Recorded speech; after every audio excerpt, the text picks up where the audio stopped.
Hello friends, ಸುದಿನೇಶ್ ಚಾನಲ್ಗೆಲ್ಲರಿಗೂ ಸ್ವಾಗತ. ಇವತ್ತು ನಾನು ಬನಾನಾ ಬಾದಾಮ್ ಮಿಲ್ಕ್ ಶೇಕ್ ಮಾಡೋದನ್ನ ತೋರಿಸ್ತಾ ಇದ್ದೀನಿ. ಪ್ಲೀಸ್ ಫ್ರೆಂಡ್ಸ್, ನಮ್ಮ ಚಾನಲ್ಗೆ ಸಬ್ಸ್ಕ್ರೈಬ್ನ ಹಾಕೋದನ್ನ ಮಿಸ್ ಮಾಡೋಕೋಬೇಡಿ. ಯಾರೆಲ್ಲ ಸಬ್ಸ್ಕ್ರೈಬ್ ಆಗಿದ್ದೀರೋ ಅವರೆಲ್ಲರಿಗೂ ತುಂಬ ಥ್ಯಾಂಕ್ಸ್. ಮಾಡೋದು ಬೇಡ, ಇವಾಗ ಮಾಡೋದು ಹೇಗಂತ ನೋಡೋಣ ಬನ್ನಿ. ನಾನು ಒಂದು ಬನಾನಾ ತೊಗೊಂಡಿದ್ದೀನಿ, ಅಂದರೆ ಬಾಳೆಹಣ್ಣನ್ನು ನಾನು ಒಂದು ತೊಗೊಂಡಿದ್ದೀನಿ. ಇದನ್ನು ಸಿಪ್ಪೆ ತೆಗೆದುಬಿಟ್ಟು ಚಿಕ್ಕ ಚಿಕ್ಕದಾಗಿ ಪೀಸಾಗಿ ಮಾಡಿಟ್ಕೊತೀನಿ. ನಾನು ಬಾದಾಮ್ ತೊಗೊಂಡಿದ್ದೀನಿ, ನೆನೆಸಿರೋದು ಇದು. ನಾನಿಲ್ಲಿ ಒಂದು 12 ತೊಗೊಂಡಿದ್ದೀನಿ. ನೀವು ಬೇಕಿದ್ರೆ ಜಾಸ್ತಿ ಇನ್ನೂ ಹಾಕ್ಕೋಬೋದು. ನಿಮಗೆ ಸ್ವೀಟ್ ಎಷ್ಟು ಬೇಕಾಗುತ್ತೋ ಅಷ್ಟು ನೋಡಿಬಿಟ್ಟು ಆ್ಯಡ್ ಮಾಡಿ. ನಾನು ಇಲ್ಲಿ 3 ಟೀ ಸ್ಪೂನ್ ಅಷ್ಟು ತೊಗೊಂಡಿದ್ದೀನಿ ಸಕ್ಕರೆನ.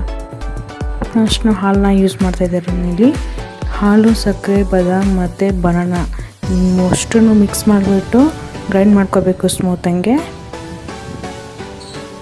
ಇವಾಗ ಇದು ರೆಡಿಯಾಗಿದೆ. ನಾನು ಮಿಕ್ಸ್ ಮಾಡ್ತಾಯಿದ್ದೀನಿ ಮತ್ತು ಗ್ಲಾಸ್ನಲ್ಲಿ ಹಾಕಿದ್ಮೇಲೆ ಚೆನ್ನಾಗಿ. ನೀವು ಡ್ರೈ ಫ್ರೂಟ್ಸ್ ಏನಾದರೂ ಇಷ್ಟಪಡ್ತಿದ್ರೆ ಹಾಕೋಬೋದು. ಗೋಡಂಬಿ ಮತ್ತು ಬಾದಾಮ್ ಆಗಲಿ, ಬೇರೆ ಇನ್ನೇನಾದರೂ ನಿಮ್ಗೆ ಇಷ್ಟ ಇದ್ದರೆ ಹಾಕ್ಬಿಟ್ಟು ಪೀಸಾಗಿ ಕಟ್ ಮಾಡಿಬಿಟ್ಟು ಹಾಕಿ ಮೇಲೆ ಚೆನ್ನಾಗಿ ಅನಿಸುತ್ತೆ. ಟ್ರೈ ಮಾಡಿ ಪ್ಲೀಸ್ ಫ್ರೆಂಡ್ಸ್. ಹಾಗೆ ಲೈಕ್ ಮಾಡಿ. ಈ ವಿಡಿಯೋ ನಿಮ್ಗೆ ಏನಾದರೂ ಇಷ್ಟ ಆಗಿದ್ದರೆ ಫ್ರೆಂಡ್ಸ್, ನೋಡಿದ್ರಲ್ಲ ಎಷ್ಟು ಸುಲಭವಾಗಿ ಮಾಡ್ಬೋದು ಅಂತ ಹೇಳ್ಬಿಟ್ಟು ಬನಾನಾ ಮಿಲ್ಕ್ ಶೇಕ್ನ ಮಾಡಿಬಿಟ್ಟು ನನ್ನ ಕಮೆಂಟ್ ಬಾಕ್ಸಲ್ಲಿ ತಿಳಿಸಿ ಫ್ರೆಂಡ್ಸ್, ಮಿಸ್ ಮಾಡಬೇಡಿ. Thank you so much for watching friends. Bye.